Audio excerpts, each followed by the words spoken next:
Hello everyone, welcome to smartly. घड़ी में बज चुके हैं 2 और टाइम हो गया है आपके वोकैबुलरी सेशन का।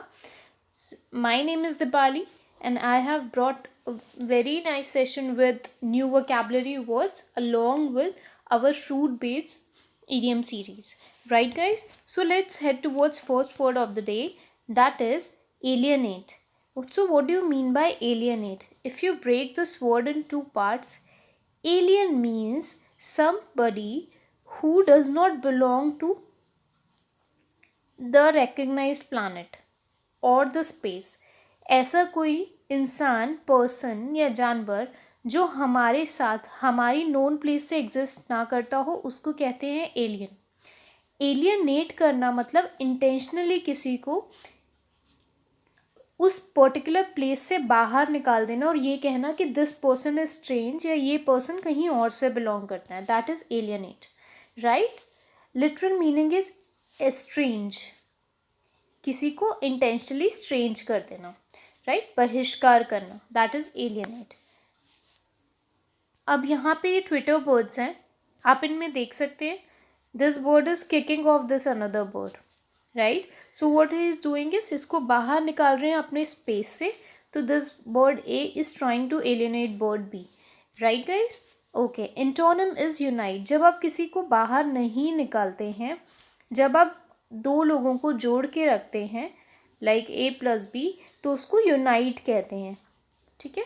Example is we'd better not alienate our selves from the colleagues. Colleagues क्या होते हैं? जो कोवर्कर्स होते हैं, राइट? तो we should better not alienate, हमें अपने आप को एस्ट्रेंज नहीं करना चाहिए, अलग नहीं करना चाहिए अपने कलीग से, राइट?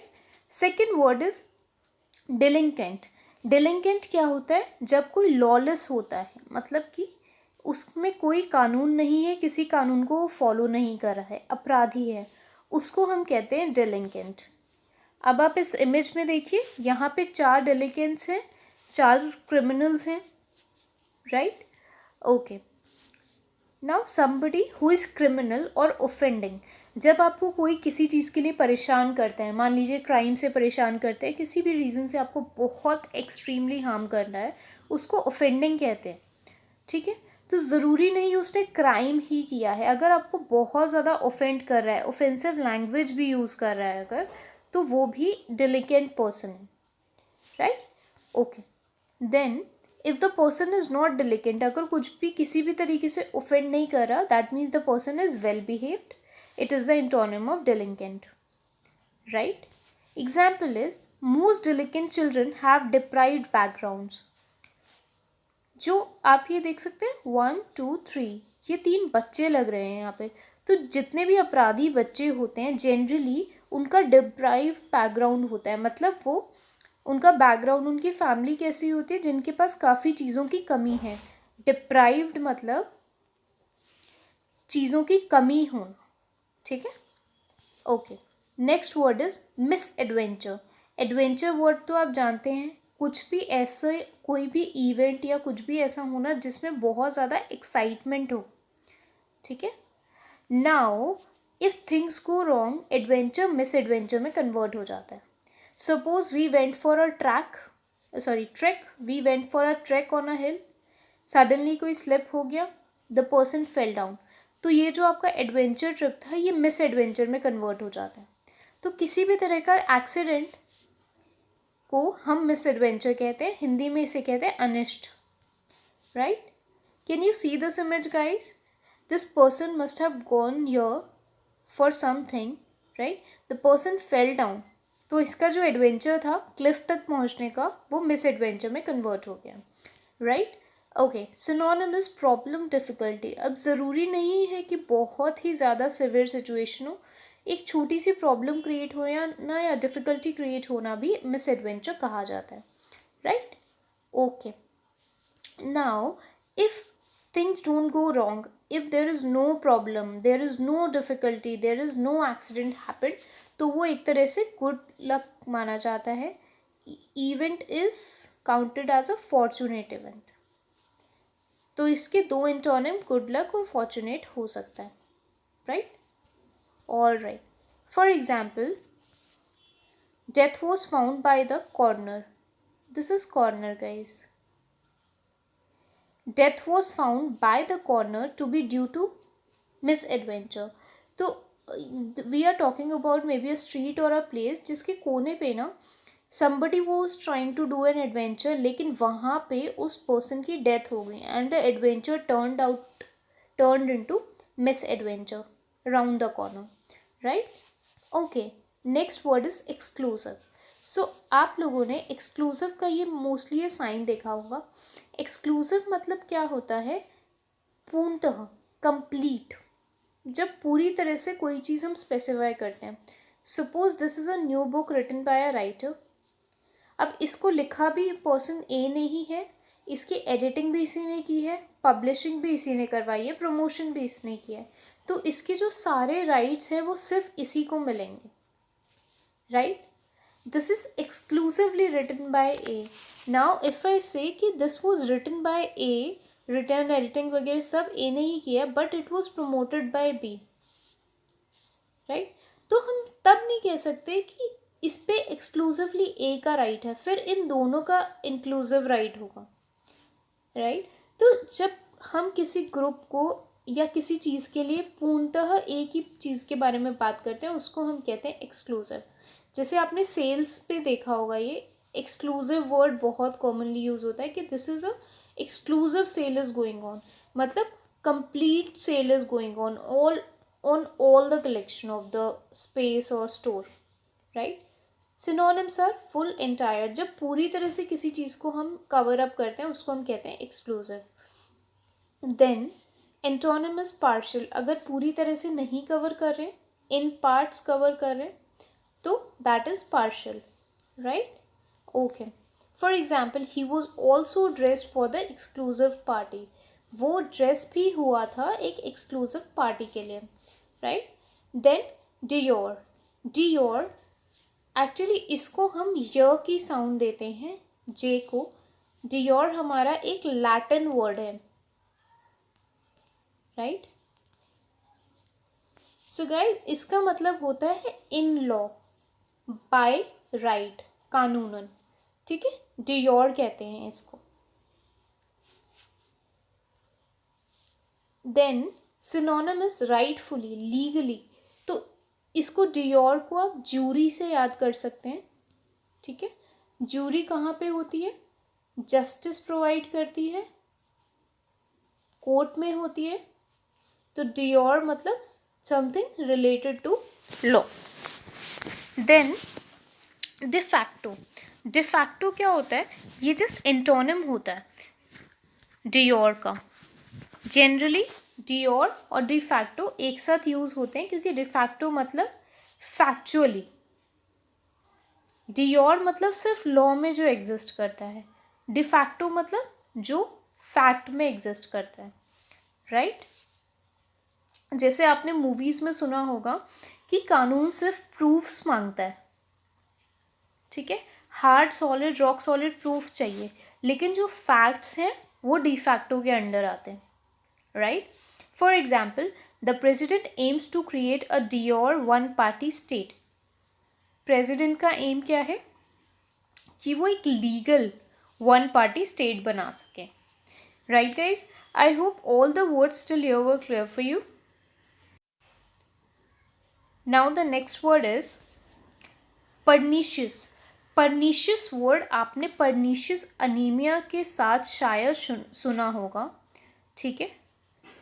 जो सबसे सिवियर, सबसे बुरी, सबसे ज़्यादा हार्मफुल फॉर्म ऑफ अनीमिया होती है उसको हम पर्नीशियस अनीमिया कहते हैं, ठीक है? अनीमिया आप सभी जानते होंगे, खून की किसी भी तरह के खून के किसी भी पार्ट की कमी को हम अनीमिया कहते हैं, ठीक है?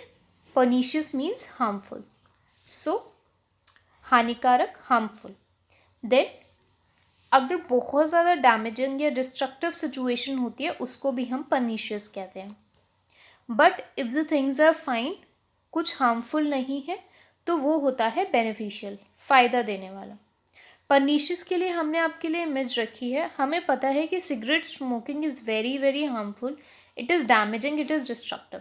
तो cigarette smoking is a pernicious habit, आज ही से अपनी वोकेबलरी में आप ये चेंज करेंगे. आप ये नहीं कहेंगे कि cigarette smoking is harmful, you will say it is pernicious to health. आप एक बार भी अगर ये किसी को बोलते हैं, जस्ट आप नोटिस कीजिएगा कि आपकी बोलने के चीज़ में कितना ज़्यादा इन्फ्लुएंस पड़ता है सामने वाले पे. Right guys? Okay, the sentence is the pernicious weed has spread all through the flower bed. जो हार्मफुल वीड है वो पूरा फ्लावर बेड में, फ्लावर्स के पूरे, जो पूरा बेड था ना फ्लावर्स का, जहाँ पे फ्लावर्स ग्रो किए हुए हैं बहुत सारे, पूरा वीड वहाँ पे स्प्रेड हो गया. And we know that weeds are harmful for the good plants, right? Because वो सारा का सारा न्यूट्रिशन ले लेते हैं उन प्लांट्स का.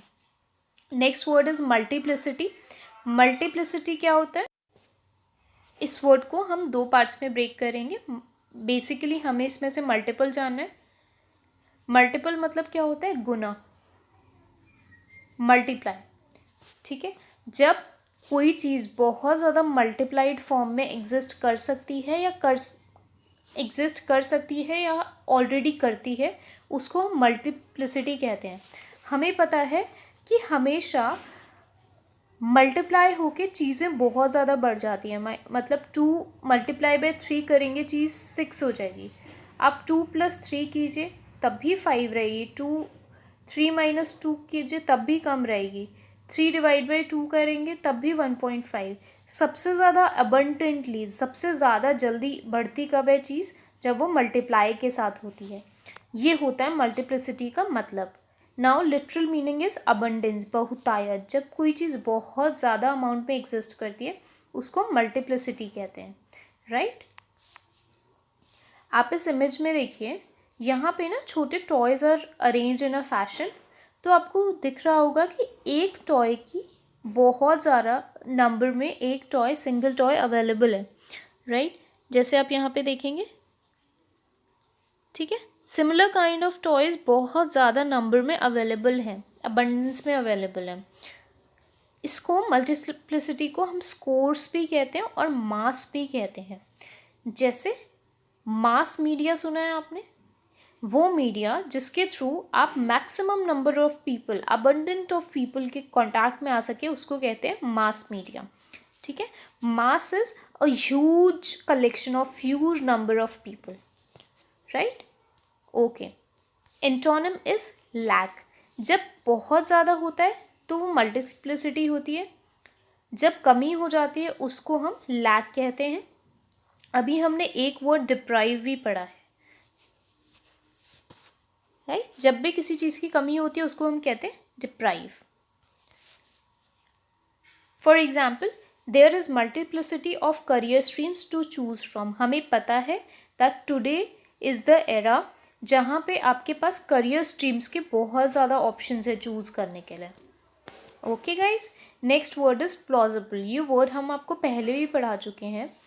जब कोई इंसान, कोई प्लेस, कोई भी चीज़ बहुत ज़्यादा विश्वसनीय होती है, जिस पे आप ट्रस्ट कर सकते हैं, रिलाई कर सकते हैं, डिपेंड हो सकते हैं, उसको हम प्लॉसिबल कहते हैं. राइट?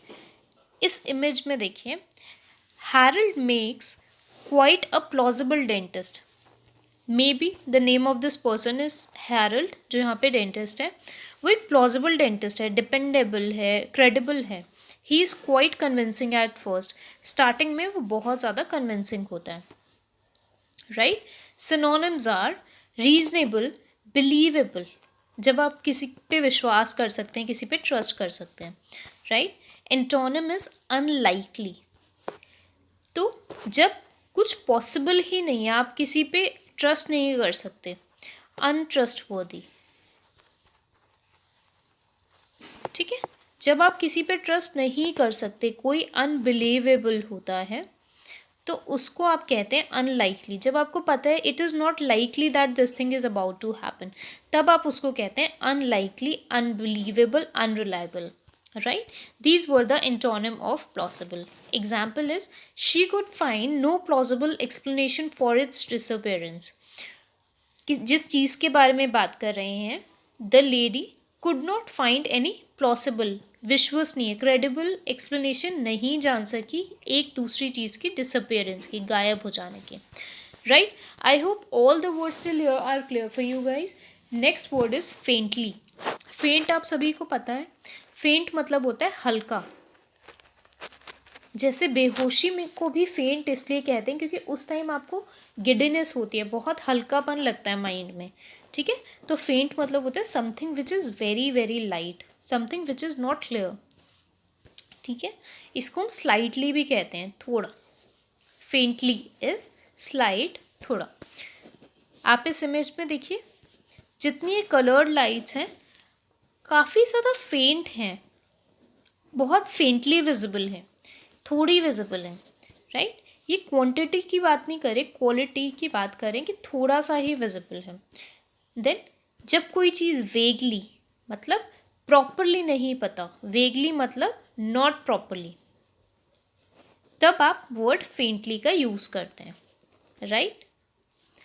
समवॉट, समवॉट मतलब भी होता है थोड़ा, right.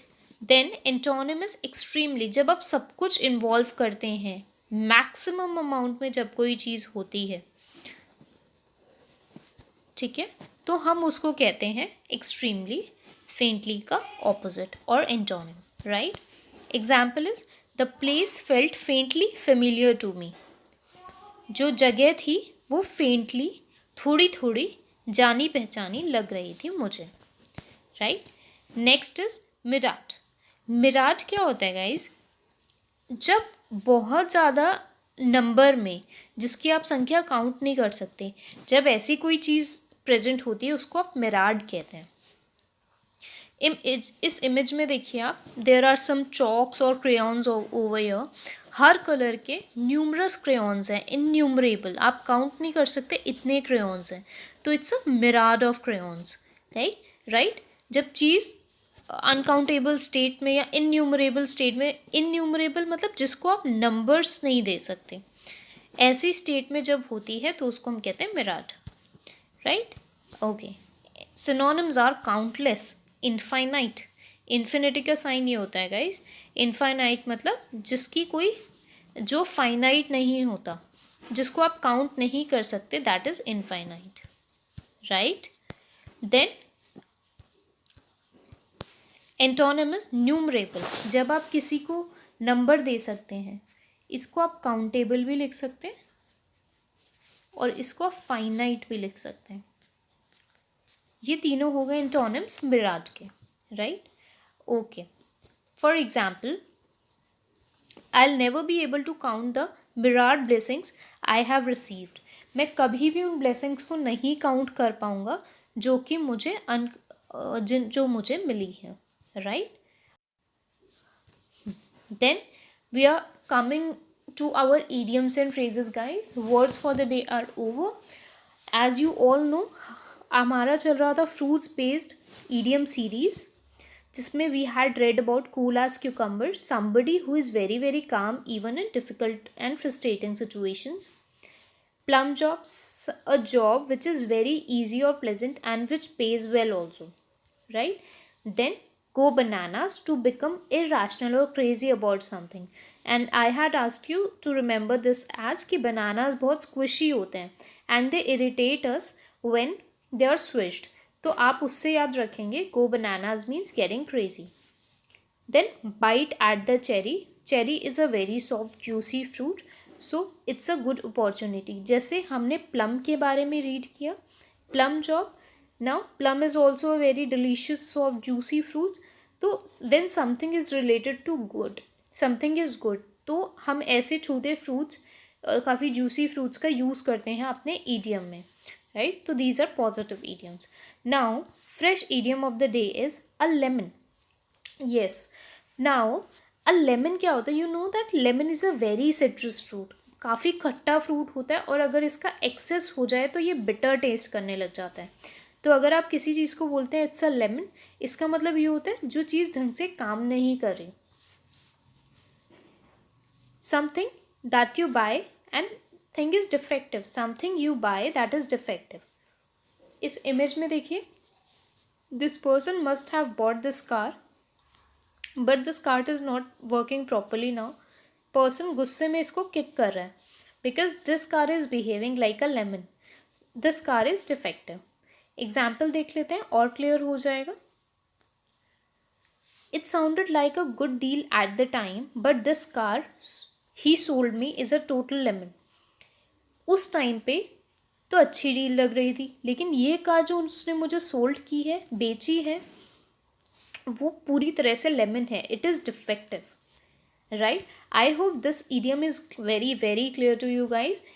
Heading towards the next idiom of the day is bowl of cherries. Bowl of cherries क्या होता है? जैसे हमने आपको बताया कि पहले भी हमने डिस्कस किया, बाइट एट द चेरी की बात की है हमने, प्लम ड्रॉप की बात की है. तो इन जब फ्रूट्स को हम लोग डिस्कस करते हैं तो generally it is a positive connotation, positive चीज़ों के लिए हम यूज़ करते हैं. तो बाउल ऑफ चेरीज़ का मतलब होता है समथिंग वंडरफुल और वेरी प्लेजेंट. आप देख सकते हैं this lady is very very happy with this bowl of cherries.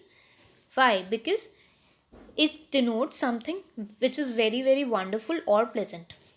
Example is, I got a promotion and got engaged in a span of a week. Life is just a bowl of cherries these days. तो life मेरी इतनी अच्छी, इतनी wonderful है कि मुझे promotion भी मिल गया और एंगेजमेंट भी हो गई within a week, right? That's all for today guys. Thank you very much for watching this session. It's always lovely teaching you. कोई भी डाउट हो आप कमेंट सेक्शन में मेंशन कीजिए. If you like the session please hit the like button and share it with your friends. All the best, be safe, thank you.